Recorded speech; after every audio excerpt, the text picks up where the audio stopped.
आवाजहरू नामक कार्यक्रम सम्पन्न भयो। सो अवसरमा विविध कार्यक्रम सांस्कृतिक आवाजहरूका रूपमा गुन्जायमान थियो।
चरण चरण भएर सधैँ सधैँ तह तह छन् भत्केका इतिहासहरू अल्झेर फेरि मुठी कसेर द्रुतवाज बोली र सधैँ मिठो आवाज चुम्ने आशाली विजयको शिखरसम्म आदर्शमा भुल्न नदिनु तिनलाई सायद सायद त्यसको गन्ध छ होला।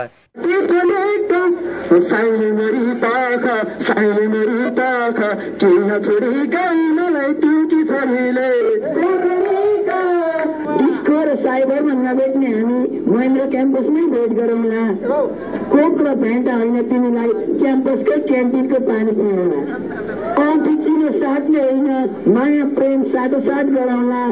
औँठी चिनो साट्ने होइन माया प्रेम साटोसाट गरौँला। सपनीमा मात्र होइन तिमीलाई क्याम्पसमै टाउनले मारौँला। धन्यवाद। जिउमा मैले जानेनछु पिउन अहिले सिकेनछु। बस्दा सँगैदेखि पनि एक्लै बनी बसेको छु। खुल्ला भित्र बसेको छु भिडबाट खसेको छु। दुई चार लाल झुपडीका निराश मान्छेहरू अनुहार भरि निराश र घृणाको ज्वालामा रसिएको युगल नयनहरू निरह भई तिम्रो र मेरो गीत गाइरहेका थिए। तिम्रो र मेरो गीत गाइरहेका थिए। एकान्तमा रुम लिनेहरूको लागि सहानुभूति दिलाउने सङ्गीत हो तिमी। मेरो जिन्दगीको लागि जुनी जुनी साथ दिने साथी हो तिमी। Thank you. के गर्नु आफू त यस्तो त बेरोजगारी सानो सानो हुँदा त थिएन बोकेदारी। अहिले थोरै पालेको छु बोकेदारी। ल मनमा पिलो परेपछि फुल पनि काँडा हुन्छ। जिन्दगी नै मक्किएको टुटी जाने भाडा हुन्छ। जिन्दगी नै मक्किएको टुटी जाने भाडा हुन्छ। यस वृत्तचित्रको शुभ मुहुर्त पनि यसै अवसरमा भयो। यो प्रपोजल पुस्तकलाई कभर खोलिदिएर उद्घाटन गरिदिनु हुनको लागि र त्यसै गरेर क्यामेरालाई पूजा गरेर क्यामेरा अन गरेर यसको शुभ मुहुर्त गरिदिनु हुनको लागि म आदरणीय श्रद्धेय गुरु श्री विशाल श्रेष्ठज्यूलाई हार्दिक अनुरोध गर्दछु।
वृत्तचित्र निर्माणकै दौडानमा